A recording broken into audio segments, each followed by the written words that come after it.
Hey, Lisa. How's it going? Doing okay. Yeah, can't complain. The weather's been beautiful lately. Oh my goodness. Loving it.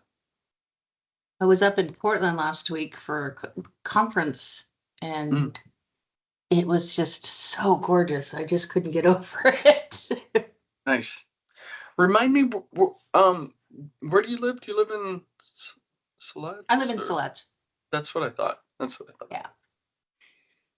Yeah.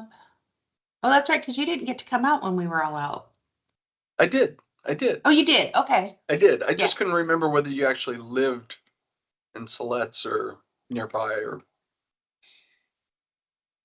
Yeah. It's gorgeous country up there, so. In fact, it was such a memorable day, and the food that was served, um, was amazing.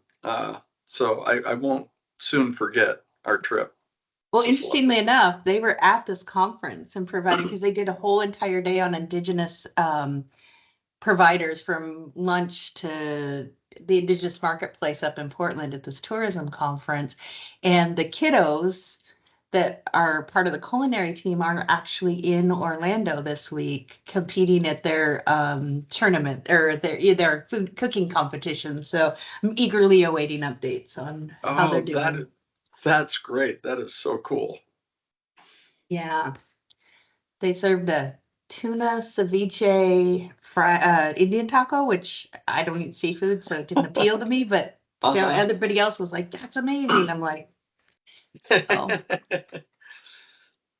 Sounds interesting for sure. Hmm. Well, we'll give folks a minute or two to get logged in here.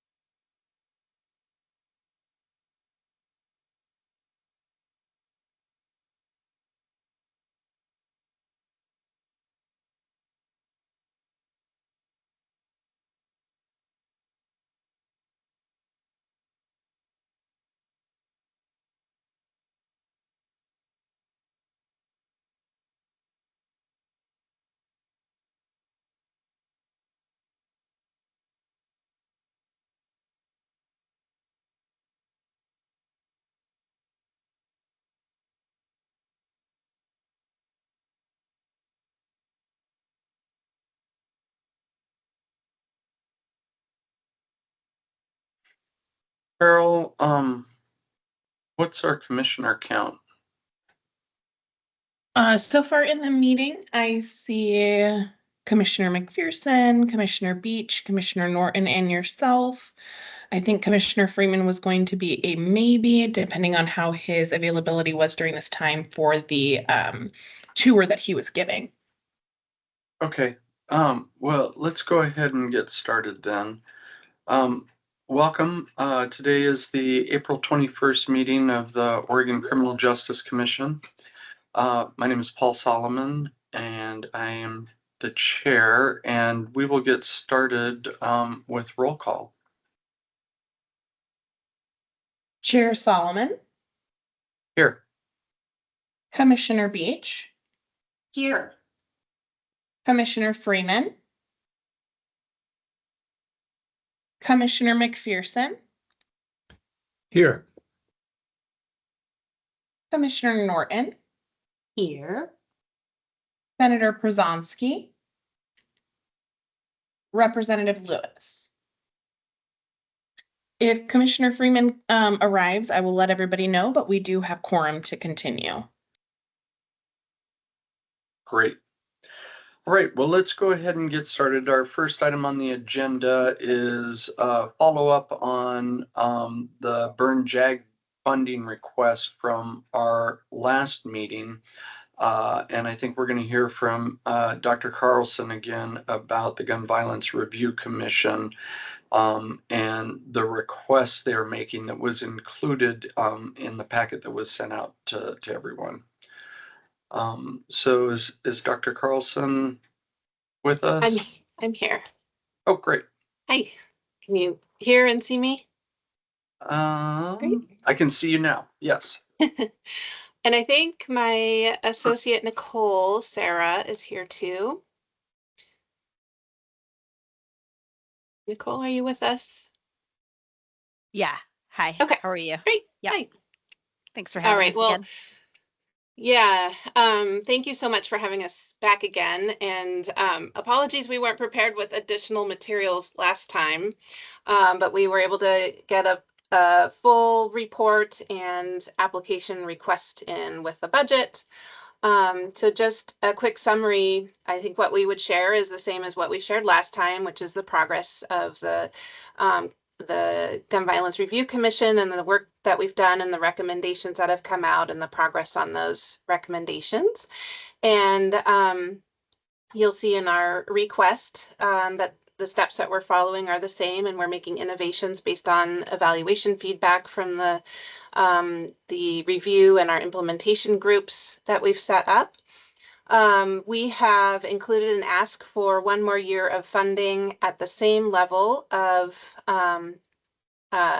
direct and indirect costs as last year, and that's to cover the expenses of our team, primarily team member, portions of team member FTE, and payments to our community members who are represented on the review team and implementation team, a little bit of travel for presentation and exchange of ideas with other violence reduction committee leaders around the country that we might find at violence research conferences or public health conferences, and another bucket of funds for supplies that tend to come up over the course of the year.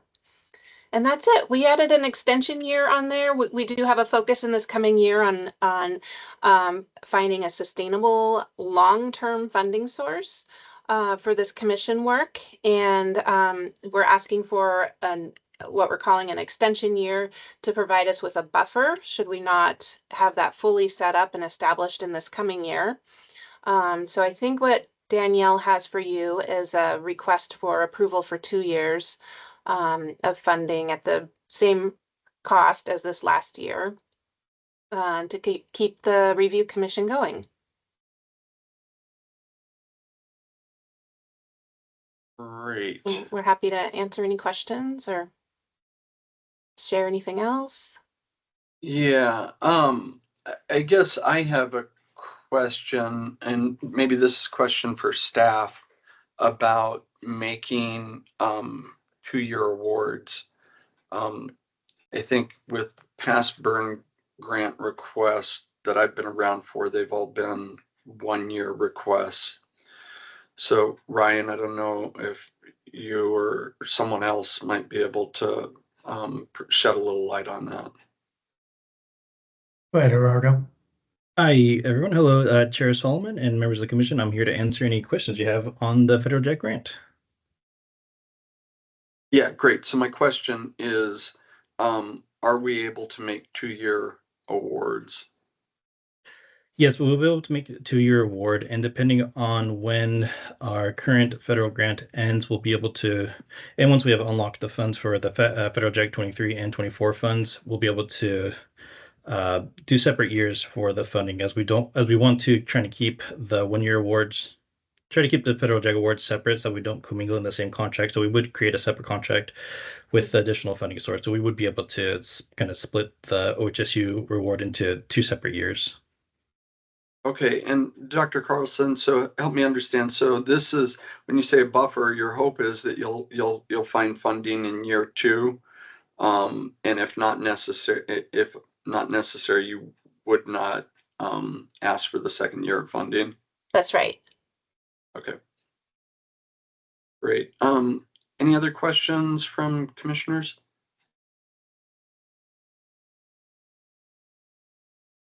Yeah, go ahead, Lisa. Yep. So my question is, could we add to your work product just kind of the update on the search for permanent funding? I think if that probably would be useful in helping us We have that embedded in our annual report.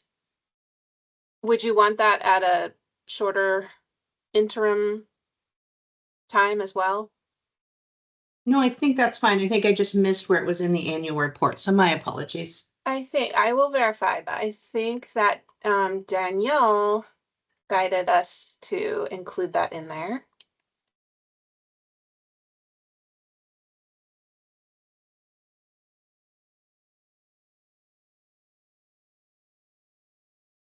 I'm not ignoring you, but I'm much like you all. I have this screen over here that has all of Same. that. so. Yep. It is in there. We did ask Okay, for yeah. them to, when they do their presentation to the commission of their annual report, they will include an update to their efforts to find the long-term funding. That's the only question I had. Thank you. Yeah. Thank you, Danielle. All right, well, if there's no other discussion, I think we can put this up for a vote. I'll just say that I'm very supportive of this work, and I'm glad that we're able to continue, or hopefully be able to continue the work, and look forward to seeing kind of the outcomes of your efforts over the next couple of years. So with that, I'd entertain a motion to approve the funding request from OHSU. Commissioner Norton, so moves. there a Commissioner second? McPherson seconds. All right, we have a motion made by Commissioner Norton, seconded by Commissioner McPherson. Would you please take roll? Carol? Absolutely. Chair Solomon, Yes? Commissioner Beach, Yes. Commissioner McPherson, Yes. Commissioner Norton. Yes. So then it passes. Great. Well, thank you, and we look forward to hearing future updates. Thank you so much, and thanks for having us and for your continued support and belief in this work. We really appreciate it. Thank you. All right, Lindsay, we're going to have a discussion about the 25-27 competitive justice reinvestment funds. Yes, I'll pull up the slides now.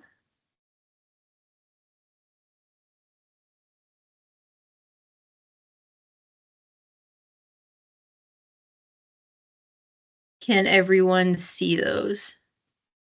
Great. Yes. Thank you. All right, so good afternoon, Chair Solomon and commissioners. For the record, my name is Lindsay Collins, and I am the Justice Reinvestment Program Manager here at the Criminal Justice Commission. Today's presentation provides a high-level overview of the 2025-27 JRP grant cycle. It includes a brief update on the preliminary application phase and opens the opportunity for discussion around competitive grant funding reduction strategies. No action is required today unless the Commission determines that the staff-informed approach to the competitive grant reduction strategy is the path that you would like to adopt. If the Commission would prefer additional time or information, we can continue this discussion at the May meeting. So where we are in the timeline, we just closed the preliminary application submissions on April 18th, with 35 of Oregon's 36 counties participating in the formula grant. So that's 2 more than we received last biennium. Additionally, 21 applicants have opted in to the competitive grant. That's 6 more than last biennium, so a good upward trajectory there. Staff are now reviewing preliminary applications for the GRC's review and feedback to applicants on May 23rd. After that, we will open the final application phase in early June. The next phase will include the competitive grant, victim services, and evaluation components.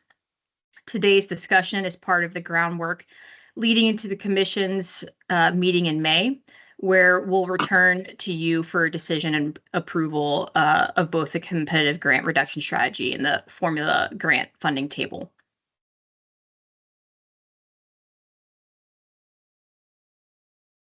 Just a quick reminder, the JRP statutory goals remain unchanged. So they are to reduce recidivism and prison usage while protecting public safety and holding individuals accountable.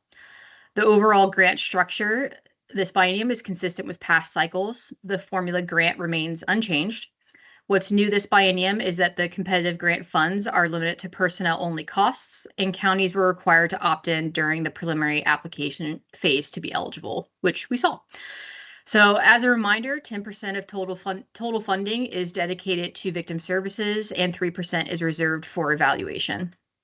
And as outlined in rule, the commission is responsible for setting new criteria, which is a big part of our discussion today. So the full JRP application and review process is more detailed than what's shown here, but for today's purposes, we're focusing on the preliminary application phase, which is highlighted in that dashed box. This phase includes distinct responsibilities for staff in the GRC. Staff conduct an initial eligibility and criteria review and program evaluation. This is then followed by the GRC's review to assess alignment with program goals and effective program design. Applicants are then provided with feedback before moving into the final application phase. A more detailed walkthrough of the entire review process, including both preliminary and final applications and the Commission's role in award decisions, will be provided in June or July, depending on the Commission's agenda. For today, we'll stay focused on the staff and GRC role specific to preliminary application review. So staff analysis begins with a county triage, which is required by House Bill 3064. Counties are categorized into one of 3 tiers based on prison usage and the 2013 baseline level. This determines the level of review applied to each application. So for example, counties in that green category that are below baseline and with decreasing usage receive a more limited review. Counties with increasing prison usage, so those in the yellow category, particularly those above baseline in the orange category, receive a more in-depth analysis that includes prison usage, trends, and crime type breakdowns. All counties are also reviewed for statutory and rule-based eligibility and must meet the requirements outlined in the solicitation. And that's kind of that checklist you see off to the left of the slide. Staff then review applications for alignment with the evaluation criteria, which we'll cover in more detail on the GRC slide, and provide written feedback to inform the GRC's review and recommendations. Lindsay, I got a quick question on that slide, if you go back. So for the orange category, you have the additional bullet of data by crime type.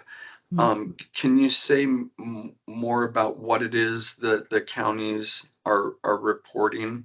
Because I'm assuming that's a reporting requirement. It is a reporting requirement, and if Catherine is on the line, I'll defer to her.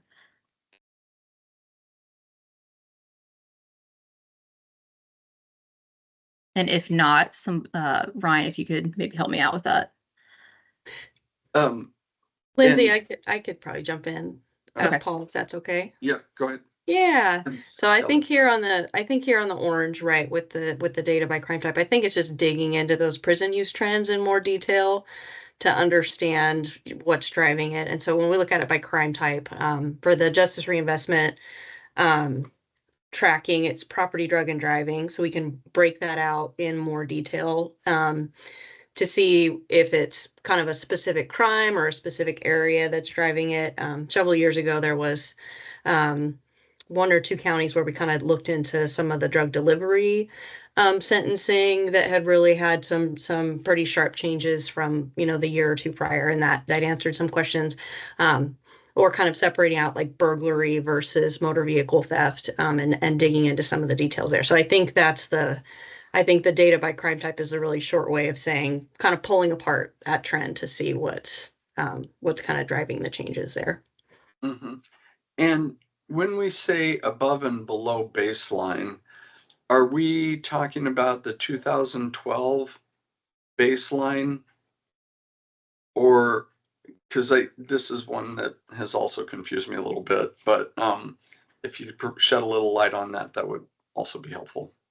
Sure. I think the commission could probably dig into this one in a lot more Yeah. detail. But yes, we do still have that fairly old time period of that kind of baseline measure. So where was the county at when justice reinvestment was getting started? And we have looked at doing that in some different ways. But as of right now, I think it is still that older period. So, but we are also looking at the more recent component too. So we kind of say, okay, where were you at when justice reinvestment started? Just getting a little old. But then also having that more recent one to look at to compare to. And we are needing to do that more and more, right? Because there's kind of two scenarios. There's the counties that were really high when justice reinvestment started and have improved. So what we don't want to give them a pass for forever. So we're going to do the more recent comparison. And then the flip side of that is counties that were pretty low when justice reinvestment started and have now really increased in some ways, right? To make that comparison also. So you don't want to kind of be below the curveball, for the rest of time also in making some of those comparisons there. So I think we have this looking at it a couple different ways to help to inform how much time, the GRC and the commission puts into those county applications. That's the idea there. And when you take a more current look, are you using pre or post COVID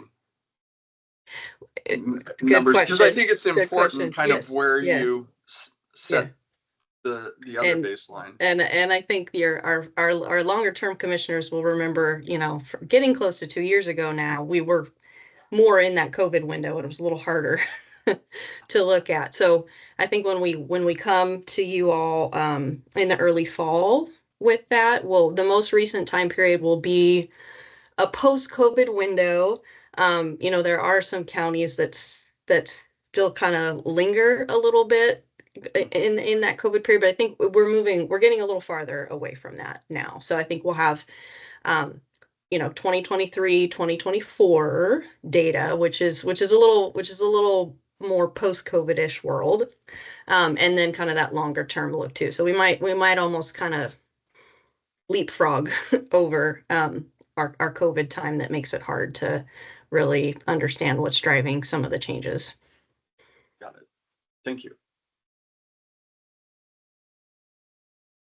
Thanks, Kelly. Go ahead, Lindsay. Yeah. So moving into the GRC's role, the GRC, of course, plays an important role in the application review. Their primary responsibility is to assess applications using the evaluation criteria established in statute, rule, and then the current solicitation. And any criteria that was added in that. During the preliminary application phase, the GRC's feedback is intended to support applicants in strengthening their final applications and to help maintain consistency and transparency across the review process. Because no additional criteria were set in the solicitation this biennium, these are the specific criteria by which the GRC applies their subject matter expertise and knowledge of JRP eligible programs and effective program design. So these criteria include what you see on the slide, and I'll just give you a few moments to read those and if there are any questions there.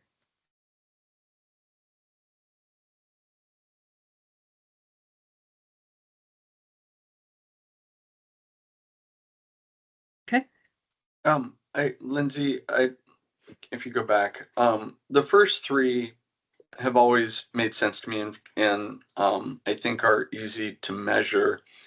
The last two feel somewhat subjective. So I'm just curious, like how you evaluate enhancing public safety or promoting individual accountability. It's a great question, Chair Solomon.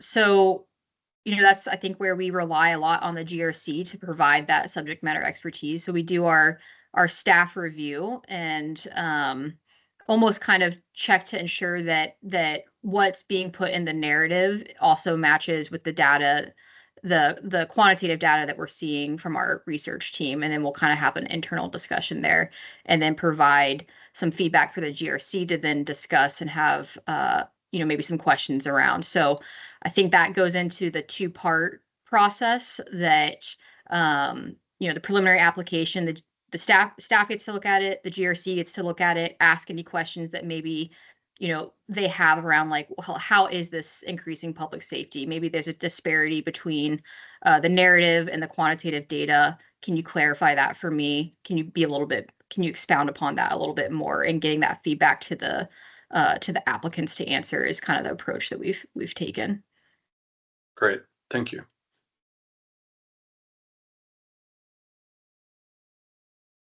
So as we transition into the competitive grant portion of the grant cycle, today's discussion is intended to provide the commission with background, findings, and input gathered to date, so the commission can discuss, request further information if needed, and ultimately finalize the funding reduction strategies that will apply during the final application phase. So we're bringing this forward now so the commission has the opportunity to make a decision before the final application opens in June. Finalizing and communicating the reduction strategies at that time gives applicants clarity and guidance as they develop their budget. So this is some of the feedback we received from last biennium and trying to ensure that we're incorporating what's supportive of counties and applicants. So to support this process, to remind you all, staff conducted an outreach with 2023-2025 competitive grant awardees to understand funding priorities and implementation challenges, a broader survey to prior JRP applicants to refine both the support process and the reduction approach, and then kind of the new piece from the last time we talked about this, structured input sessions with the GRC to help elevate their expertise within the framework of statute, rule, and solicitation. So while we rely on the GRC to provide critical subject matter recommendations, it is you, the commission, that has the authority to potentially set any new criteria should you feel the need to do so. So that brings us to the reduction strategy options that we shared with applicants and the GRC to gather input and recommendations for today's discussion. So I'll move into those on the next slide. And are these, I see this as applying to the competitive. Are we talking strictly about the competitive and not the formula as well? Correct. Okay. Correct. This is just reduction strategies for the competitive grant, because the formula grant is a formula. So this is kind of where we run into that process of needing to make reductions. Commissioner Beach. Thank you, Chair. Real quick question. Lindsay, if you could help remind me what the budget was per the governor's recommended budget. I know everything's kind of up in the air for this competitive portion specifically. And then I believe since all the Phase 1 JRP grants were due Friday, do you have a sense of how many competitive grants that you expect to receive in Phase 2? Yeah, thanks for that question, Commissioner Beach. So I don't have the exact number, but the GRB, the governor's recommended budget, was around 7.8 million. And then the number of applicants that opted in for the competitive grant were 21 for this biennium. So that's 6 more than last biennium. So clearly we'll have some reduction conversations, which is, why we're having this discussion today, is to try to get ahead of that. Thank you very much. Thank you.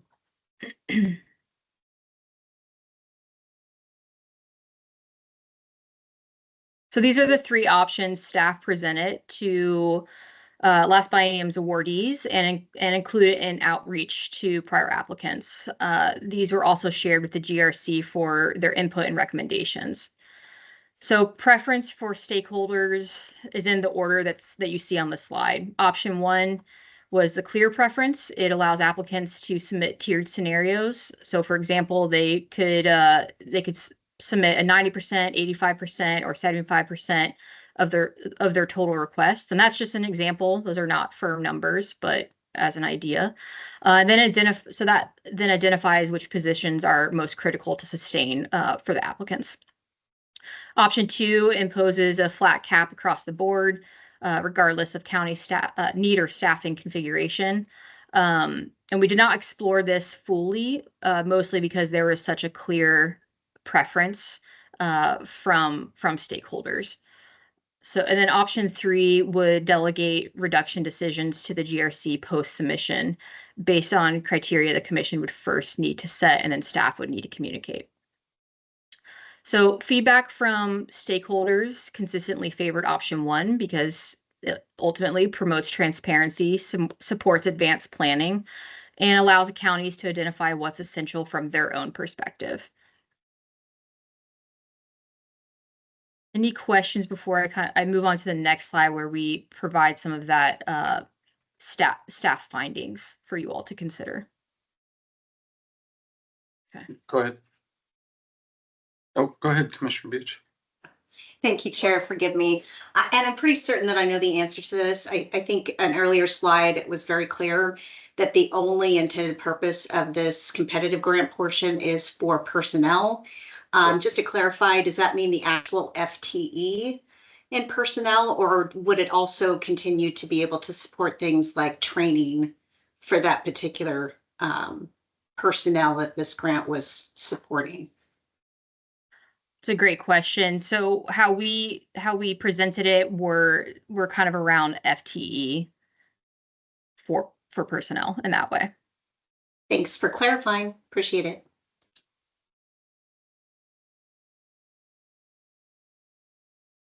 So this is a little bit of a busy slide, and I will say it's kind of maybe the crux of the presentation, but you know, a lot of information to kind of share here, and so happy to pause and answer questions as they come up or as needed. So staff identified 3 interconnected findings that, taken together, form what we believe is a cohesive and transparent approach to applying competitive grant funding reductions if total requests exceed available resources, which we expect given the number of applicants that opted in. These are not standalone options. They work together as a unified structure, implemented in sequence. So first, the applicants would be limited to requesting no more than a 5% increase over their 2023-25 competitive grant award. This helps manage overall demand and aligns with other CJC administered grant programs, such as the Treatment Court Grant Program. Second, applicants would be required to submit scenario-based reductions in their final application. These scenarios, again, what you saw in option 1, would look something like budgets at 90%, 85%, or 75% of their request. Again, those are example numbers. We now have the data to kind of solidify what those scenarios might need to look like with the applicants that opted in. And so this would not be used to apply county-specific cuts. Instead, they serve 2 important purposes. They help applicants plan ahead for possible reductions, and they promote transparency about what each county considers essential. Third, if total eligible requests still exceed available funding after applying the 5% cap, which they will, staff would apply a uniform reduction, a consistent percentage cut across all eligible requests. This is often referred to as kind of a haircut approach. So it's important to note that all requests will still be reviewed by staff and later by the GRC for eligibility based on the criteria that, again, have been outlined in statute, rule, and the solicitation. So ineligible items, for example, requests for expenses outside of approved personnel costs or not tied to downward departure programs, will be removed. The reduction process will be applied only to the remaining eligible request amount. The point of these new changes is to set a foundation for a formal standardized process to continue to evaluate programs with objective quantitative criteria in future biennia. So I'll pause there. I know that was a lot of information, and happy to answer any questions. If there aren't any, we can move into our pre-planned questions for feedback in the next slide. Go ahead, Commissioner Beach. Thank you, Chair. My apologies for all my questions today. With regard to the scenario-based reductions, and perhaps you don't have the answer yet, but how do you envision this and I forgive me if I'm getting way into the weeds, I'm just trying to plan for our local jurisdiction as well. Do you envision us submitting, say, 3 separate budgets with this 90%, 85, and 75% scenario reductions? Or does the CJC yet know what that might consist of? It's a great question, Commissioner Beach. So again, with the with now having the number of applicants that are opting in, having an idea of the governor's recommended budget, we can get a little bit more accurate with those numbers. It'll still probably be at least 2 scenarios, maybe 3, just to give us the room, and the GRC and the commission the room to kind of to look at those and make ultimate decisions there. So if I can ask a follow-up question.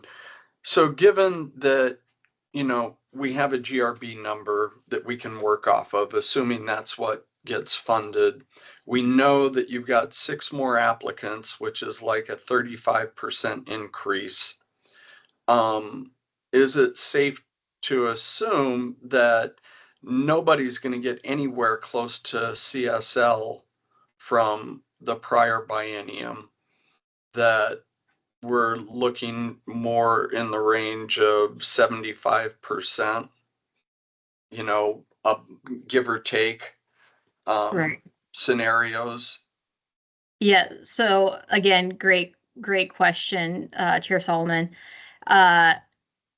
Yes, I think that we'll definitely have to adjust these numbers. We just got the information, you know, on Friday, the 18th, of how many applicants were applying and or opting in for the competitive grant. So yes, we'll have to kind of make a little bit probably deeper reductions and do some of that kind of evaluation on our end. This was meant to be more of like the structure of how we would do that and set that up. Well, once again, I will express my concern about how this program and others are funded, where we become a victim of our own success by bringing in more counties doesn't necessarily mean that we get adequate funding to support them. You know, we get the baseline funding regardless of how many counties join from one biennium to the next, and it makes for very difficult conversations like these.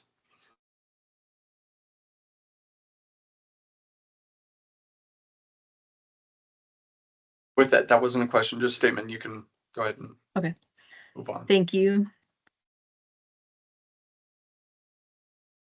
All right, so, you know, at this point, any kind of further input, feedback, areas that you all, the commission, would like us to clarify, that this is kind of where we would like to have that discussion of, you know, does this approach align with the commission's intent? Are there any other pieces of information that the commission would like staff to address?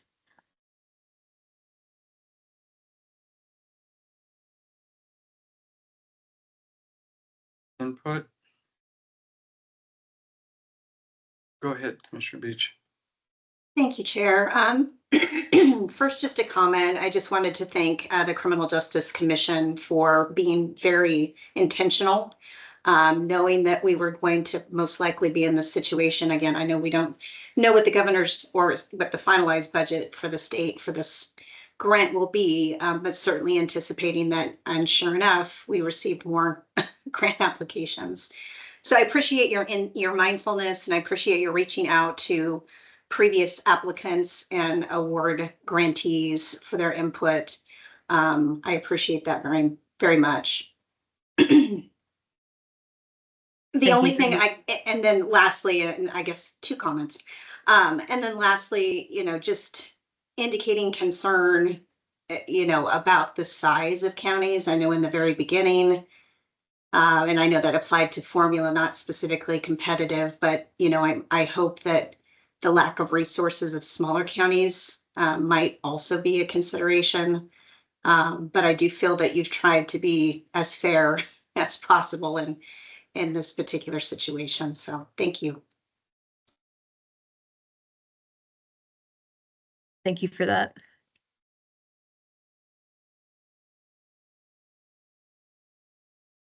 Go ahead, Commissioner Norton. Yes, good afternoon. I also want to express my appreciation for the work you all have put in. As somebody who sits on the grant review committee, I can tell you that the competitive application process is where we spend the majority of our time aching over just what you had talked about, Commissioner Beach, is making sure that small counties don't get cut, because we know that fortunately, unfortunately, it's not even any of those, but like bigger counties, they have a general fund or they may have another source of revenue. And often the smaller counties who arguably are doing the hardest work with the fewest resources do not have that. So be assured that when I'm sitting on the grant review committee, that's the thing that and then diversity are the things that I'm trying to bring to the conversation, but love that we're doing this ahead of time instead of having like, surprise, you didn't get anything, or surprise, you got 50%. So I appreciate the intent of staff as we're moving forward. I know these are hard conversations. We would love to write big giant checks because we know a lot of the counties are doing, they're all counties are doing amazing work. It's just hard when you have a limited number of funds to get those out to the counties. So thank you for recognizing that, Commissioner Beach.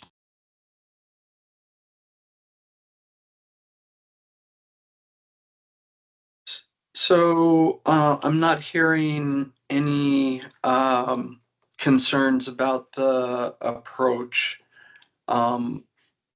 Are there any additional pieces of information or other concerns commissioners would like the staff to be thinking about?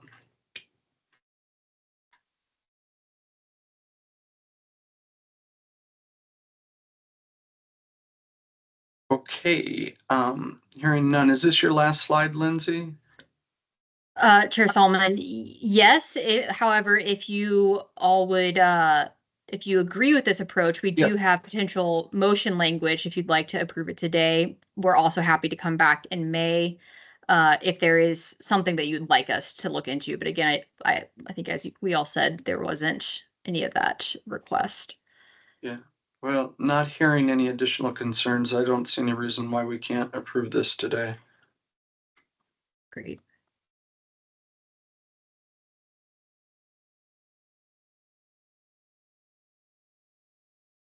All right. Is there someone who'd be willing to make a motion using the language in this slide? Chair, this is Commissioner Beach. I move to approve the staff-informed competitive grant reduction approach, including limited request to a 5% increase from previous biennium award amount, applicant prioritized reduction scenarios, and uniform reduction if necessary. Great. Is there anyone who would like to second that motion?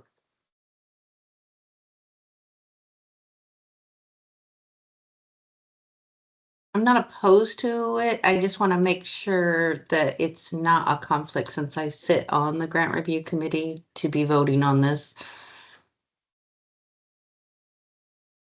I'll let staff weigh in there. I don't believe it is.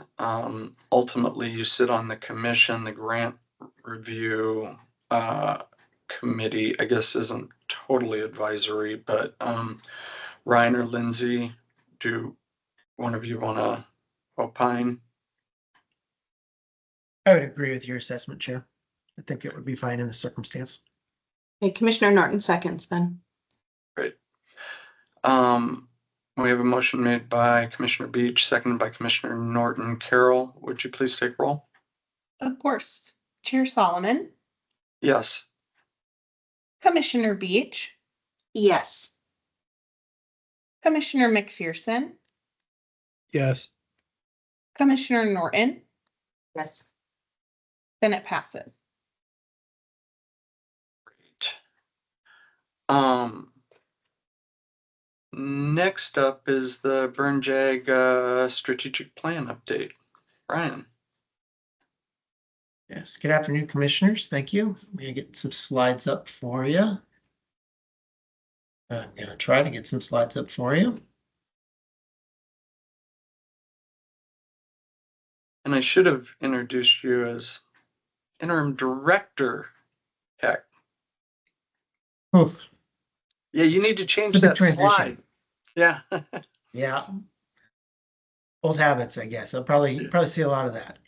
And in my agency update, I guess I will address that more fully.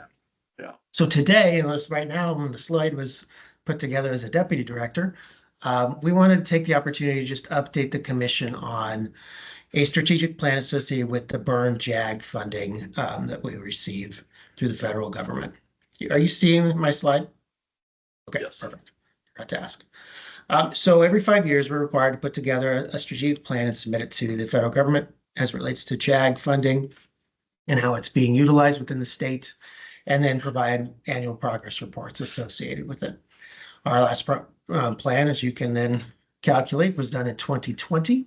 And that plan, like most of our plans, both state level and in what we've submitted to the federal government, tend to align with justice reinvestment. One of the things we did this year, or with this new updated plan, was to broaden, I guess, that alignment to more, I'll say appropriately, reflect the work that the commission does, the work that you all oversee, and then the way we might use JAG funds. And so there's a lot of program alignment changes in the language of the strategic plan, although the plan itself is not wholly different from what we've submitted before. One of the key changes is that we've included what is the governor's priority related to behavioral health, and the further and further, I guess, intersection that we are having as a commission with work around behavioral health needs for individuals involved in the justice system. So we've brought that out and in fact elevated it as a priority, which I'll get to in a moment. As I mentioned, some of our state priorities, a great example being how data informed and focused we are as a commission. Here in Oregon, we tried to align a lot of the language in this strategic plan to support that in connection with what are established as JAG priorities or JAG program priorities by the federal government. So that it seems like so that it is a more comprehensive plan for our state, aligning the work of this commission and the interests or our selected interests of the federal government JAG program priorities. We also signaled through the strategic plan the interest in transitioning to a more formal award and application process for the JAG program. To date, we typically work through requests as they come in, a discussion with the commission, and then approval and tracking from there. In future award cycles, what we'd like to do is start to work on a more consistent process like other grant programs where there's a select period of time and a focused solicitation for those interests, and then a review process and awarding process, competitive as needed, to dole out these dollars. And so we have not worked out the particulars of that process, but signaled in the strategic plan that moving forward, we'd like to operate in that way. Additionally, in the plan, we just made it a lot more of I'd say, a user-friendly document. There's an executive summary and some explanatory sections in the document, again, aligning with JAG requirements so that hopefully it passes a review at the federal level in a much easier way, and improving the structure and readability of the document itself.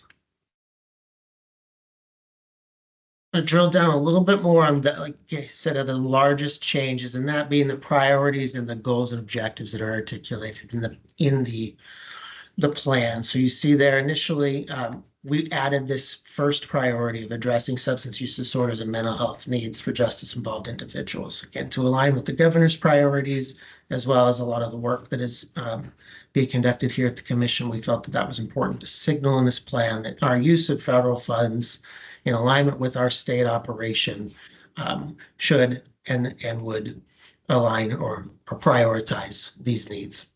The second is what we've had historically, which is utilizing JAG funds to supplement or support different efforts to improve decision-making in our state related to or using data-informed or evidence-informed practices.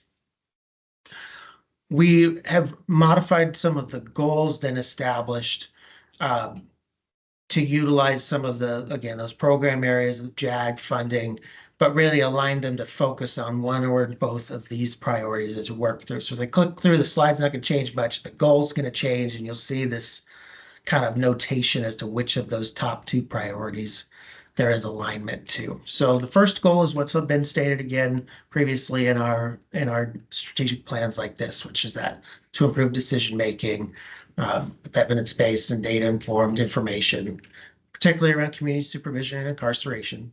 And this aligns with that second priority.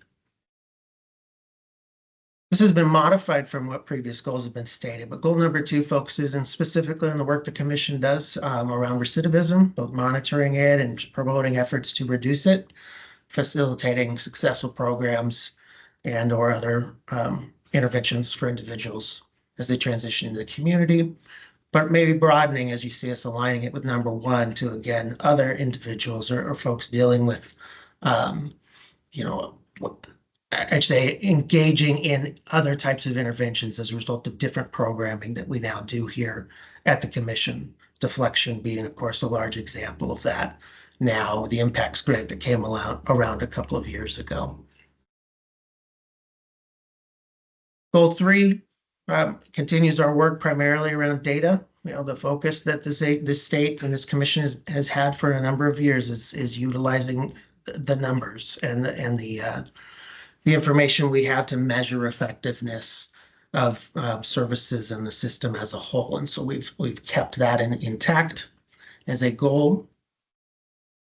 And then we've I'd say broadened some information that's been in our plan and has been a part of our mission for a really long time related to legitimacy of justice systems by defining a goal that prioritizes looking into policies to ensure fairness, consistency, proportionality, and opportunity.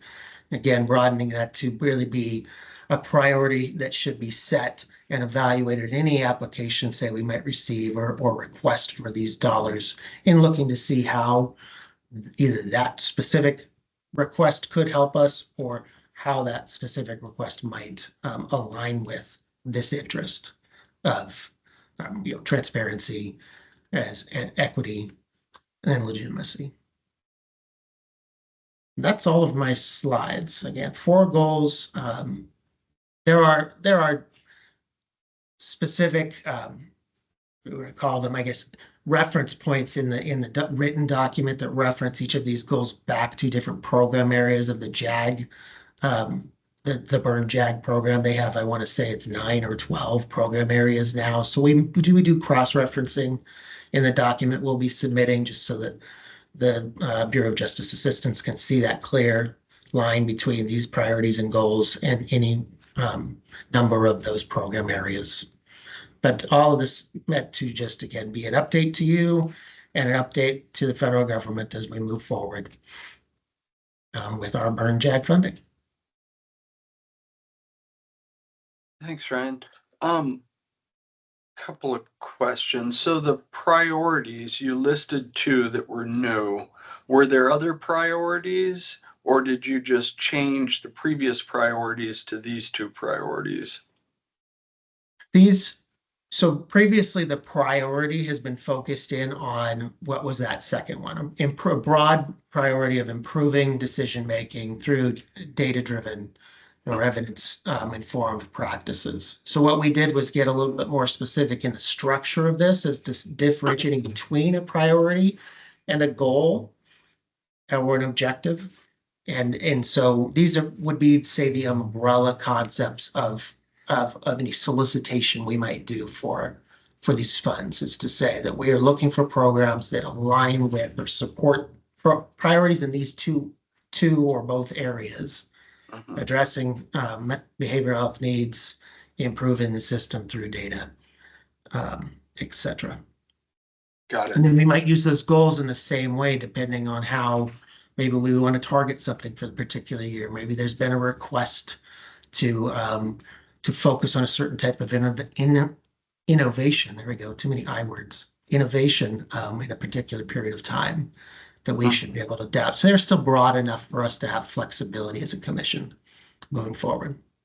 Nice. And I heard you call out the shift to creating a more formal application process. Do you have any initial thinking about kind of what that process is going to look like, or just how you're going to think about designing it? Probably not as specific as you may be interested in. I think the key is, like we've done with a lot of our grant programs, is trying to work towards consistency so that the entities we serve, whether they be in the public or the private sphere, grow accustomed to how to interact with the commission as it relates to requests for funding. So we'd try to work in the procedural changes and improvements we've been making over the last few years.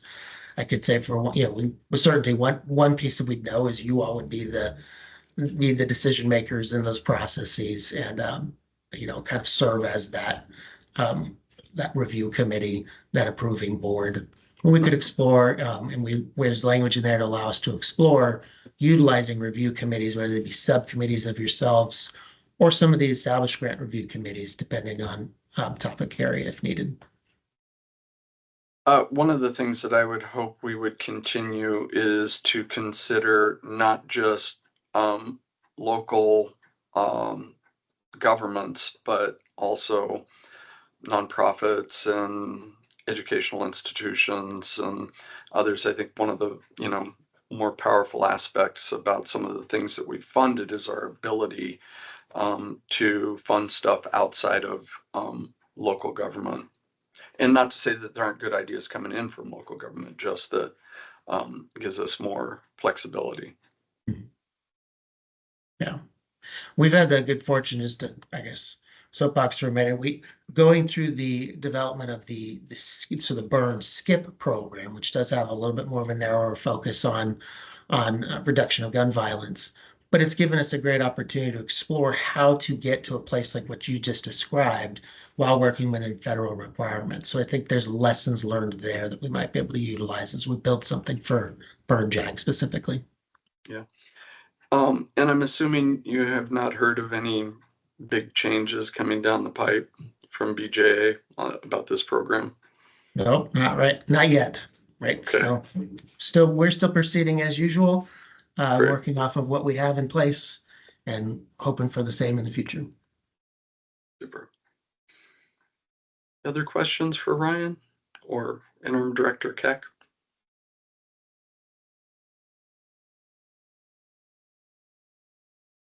All right, I guess we can move on to agency updates. Okay, that will be me again. So yeah, if you hadn't heard, there are two new interim directors in this state. So Ken has been asked to serve as interim director with the Oregon Public Defense Commission, effective as of last Friday.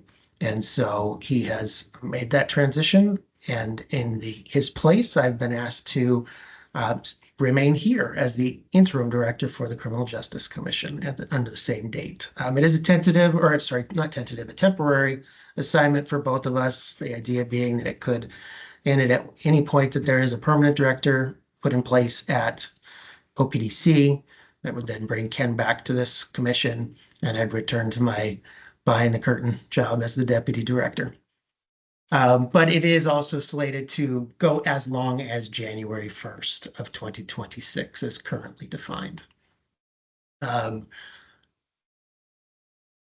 No other news there. I guess I've sort of outside of that, it's probably a big enough one. The plan is, of course, to maintain the work of this commission in the same way and the same level of quality that was done a week ago. And I have absolute faith in our staff to allow us to do that. Other updates. Can I ask you a quick question, Ryan? So I know the agency's had its budget hearing. Are you anticipating any other presentations that you're aware of at this point? Yes. So where our budget, correct. We went through phase one, we did our presentations, we had our public hearing, which I guess I should take this opportunity for anybody listening to appreciate them coming out and showing their support, both either in person or virtually on April 3rd. Great turnout for this agency and support for it, which we really appreciate. We were asked back for phase two with some targeted questions specific to behavioral health deflection. So that is scheduled for the 30th of April. It's a Wednesday morning.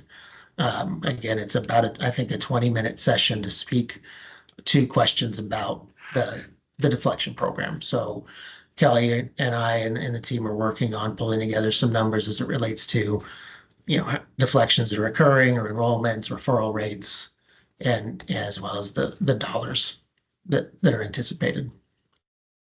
And is that, I'm assuming that's in front of the joint committee? Correct, yes. The Public Safety Subcommittee, yeah. Commissioner Norton? Yes, thank you. Now's as good a time as any because you probably would know. I'd heard a rumor in tribal communities that maybe not all tribes are participating in deflection monies. Is that are online tribes participating? And if not, I don't need to know specific tribes. Is there a reason that they've given? I would have to get back to you on the reason given. I know we worked with and tried to engage all tribes. We had initially opt-in confirmations from 7. It became then 6 when we got to the final awarding stage, just by choice of the tribes. So we ran an opt-in process and kind of a low barrier application process, and ultimately 3 opted out of the program. Okay, it would be interesting to know because one of the reasons I cited is just there's so much money in behavioral health right now, it's hard to manage, but that could be, I mean, my concern is that are we having non-participation based on the fact that accounting for the money is going to be too high or whatever. So I would be interested in knowing that. Okay. Yeah, we can work on a follow-up for you.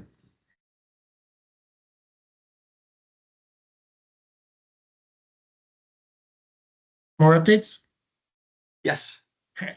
So sticking with legislature, legislature, pardon me. Of course, there's still a number of bills out there that we are monitoring, but most closely we're monitoring just 3 others beyond our own budget. 2 of which are our bills, which makes it really nice. But House Bill 2935, that was the bill that proposes a study on pretrial practices in our state. That had a public hearing last week. It's scheduled for a work session this week, having already moved out of the House, moving its way through the Senate. So that is alive. The other bill is the other agency bill, pardon me, is our rules bill that just confirms the work review all over the last 2 years as it relates to any sentencing changes from the previous long session. So that is scheduled for a public hearing this week and moving forward early, both of these moving through the Senate early, just like they had with the House. The other one we're watching closely is the House Bill 3069. That is a placeholder bill at this time, but it's intended to be the vehicle to explore modifications to CJC's grant programs. There's been discussions to that effect. I would say intermittent throughout the session, just while phase 1 has been quite busy, but that is picking up. That's in the Joint Addictions Committee, so it has a different timeline associated with it. So it's still active.